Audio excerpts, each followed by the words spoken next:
got so much motherfucking design on right now. Break it down, bring it back, make it clap. I got 3 old thoughts, new block, wearing that thing. Bitches on my line, and you know.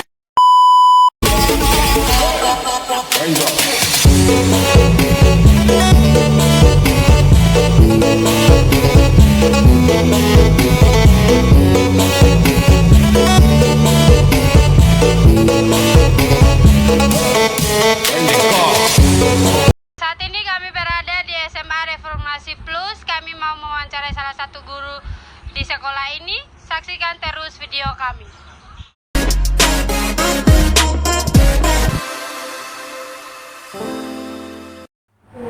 Selamat pagi Pak, selamat pagi untuk kita semua. Mohon maaf lahir waktunya Pak sebentar. Kami dari Universitas Citra Bangsa, Prodi Pendidikan Informatika, Fakultas FKIP, semester 3. Tujuan kami datang ke sini untuk melakukan observasi dan kami akan mewawancarai Bapak mengenai kurikulum Merdeka Belajar untuk memenuhi tugas UTS mata kuliah kurikulum dan pembelajaran. Sebelumnya, izinkan kami memperkenalkan diri kami. Saya Riswan Manganulu sebagai moderator dan ada teman-teman saya. Saya Rina Silan. Saya Sandro Manggalio. Dan saya Rikui. Dan sebelum kami mewawancarai Bapak, kami memberikan waktu kepada Bapak untuk memperkenalkan diri. Oke baik, terima kasih atas waktunya. Nama lengkap saya Injilito Lebre, biasa dipanggil Pak Ciko. Saya mengajar mata pelajaran jurusan yaitu teknik audio video, animasi 2 dimensi dan 3 dimensi, dan informatika. Terima kasih Pak. Sekarang saya akan memberikan kesempatan kepada teman untuk memberikan pertanyaan. Kita akan masuk dalam pertanyaan yang pertama. Apakah sekolah Bapak sudah menerapkan kurikulum Merdeka Belajar? Jika iya, sejak kapan mulai menerapkannya? Oke baik, untuk kurikulum Merdeka Belajar, untuk penerapannya kita sudah dari tahun kemarin, dan itu penerapannya di kelas 10 tahun kemarin. Lanjut pertanyaan kedua Pak, bisa ceritakan sedikit tentang latar belakang Bapak sebagai guru TIK dan pengalaman Bapak dalam mengajar TIK? Untuk pengalaman latar belakang saya, latar belakang pendidikan, jurusan informatika pendidikan. Untuk pengalaman selama mengajar, untuk pengalaman saya dari 2020 itu sudah mengajar, kurang lebih sudah 4 tahun sampai sekarang, dan banyak sekali kejadian-kejadian atau problem yang kita hadapi di dalam kelas. Kita harus mampu mengatasi itu semua. Dan yang ketiga, bagaimana Bapak merancang dan mengimplementasi kurikulum TIK yang sesuai dengan konsep Merdeka Belajar di sekolah ini? Untuk ini merancang ini modul ajar, itu biasanya kita bahan yang kita pakai itu buku-buku referensi yang kita pakai, buku mata pelajaran kita pakai, lalu kita melihat kondisi di lapangan baru kita menyesuaikan dengan. Terima kasih. Saya akan melanjutkan pertanyaan selanjutnya. Sumber dan referensi apa saja yang digunakan Bapak dalam merancang materi pembelajaran tersebut?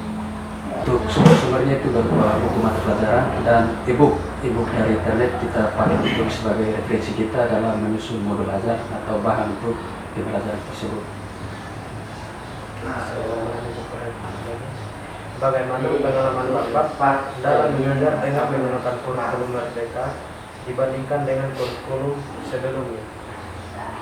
Untuk pembelajaran menggunakan kurikulum Merdeka itu kita fokusnya ke proyek, yaitu P5,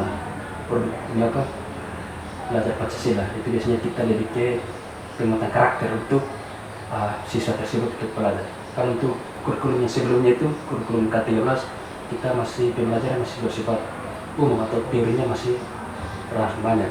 Kalau untuk kurikulum Merdeka kita lebih ke penguatan ini proyek begitu. Untuk kita untuk memberikan tugas-tugas begitu, semacam proyek-proyek begitu. Apa saja kendala atau tantangan bagi Bapak dalam menerapkan kurikulum Merdeka belajar di sekolah khususnya dalam mengajar TIK? Untuk tantangan itu banyak. Itu kalau sekolah-sekolah yang fasilitasnya lengkap pasti bisa untuk menghadapi setiap tantangan yang ada. Tapi kalau sekolah-sekolah yang fasilitasnya di pedalaman atau di berkurang, itu untuk penerapan kurikulum Merdekanya itu nanti agak setengah mati untuk kita pelaksanaannya. Karena itu lebih ke proyek yang kita kasih ke mereka. Apalagi untuk mata pelajaran TIK. Itu apalagi untuk sekarang itu untuk pembelajaran itu bersifat coding dari SMP, SMA itu coding semua. Jadi harus kalau di kota itu sekolah-sekolah yang ada itu bisa. Tapi kalau itu di sekolah-sekolah pedalaman, kampung itu setengah mati karena jaringan apalagi sebagainya. Apalagi kita pembelajaran bersifat coding ya kan. Oke. Baik, saya akan melanjutkan pertanyaan. Bagaimana Bapak mengatasi kendala atau tantangan dalam mengimplementasikan kurikulum Merdeka dalam pembelajaran ini? Untuk dari seorang guru kita harus punya wawasan yang luas mengenai perkembangan teknologi. Kalau kita tidak diimbangi perkembangan teknologi yang ada, nanti kita dalam mengatasi pembelajaran itu. Kalau kita guru tidak terus evaluasi diri dalam perkembangan teknologi kemajuan, nanti apalagi siswa yang ikut dalam kita, nanti kita dapat terbesar untuk kita. Sering saya dapat apalagi kita guru informatika, kita di kampung kita sana orang tahu kita guru tiga guru komputer itu tahu semua ya kan.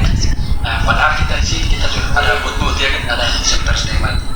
Nah itu yang jadi kendala untuk kita harus upgrade terus kita punya pengetahuan supaya kita tidak kalah bersaing dengan teknologi.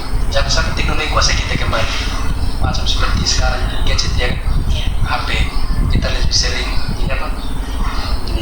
habiskan kita waktu di HP.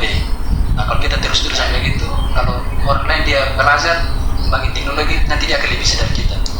Apalagi kita calon guru ya kan, calon guru kita harus upgrade kita punya pengetahuan itu supaya tidak ada kendala-kendala. Kalau ada kendala pasti kita bisa atasi.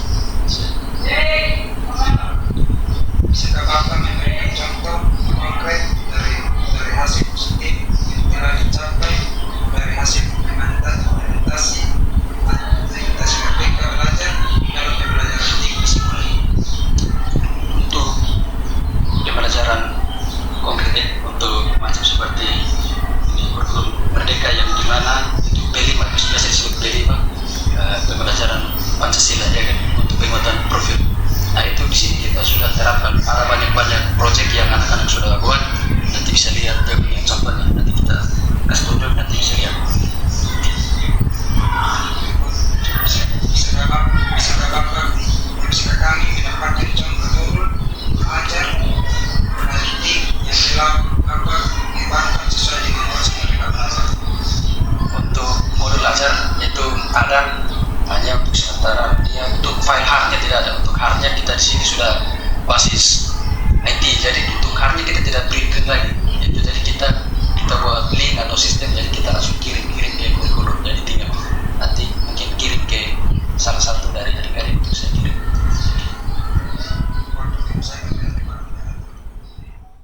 Baik Pak dan teman-teman semua, terima kasih. Mungkin ada tanggapan baru dari Pak atau ada pertanyaan untuk kami?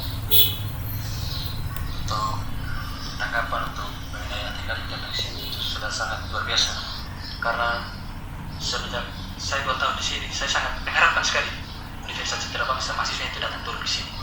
Ini saya sangat harapkan sekali. Saya sering cerita ke Gapsek itu ruang Gapsek dia sudah pindah, saya bilang siapa anak-anak adik-adik itu nanti harus pindah di sini.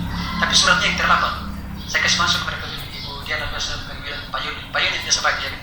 Pak Yoni bilang sekolah-sekolah kita sudah bagi semua, jadi tahun depan terus. Jadi untuk adik-adik semua terus tingkatkan pengetahuan untuk arah ke depan ini. Siapa sekarang orang tidak ada yang gaptek begitu.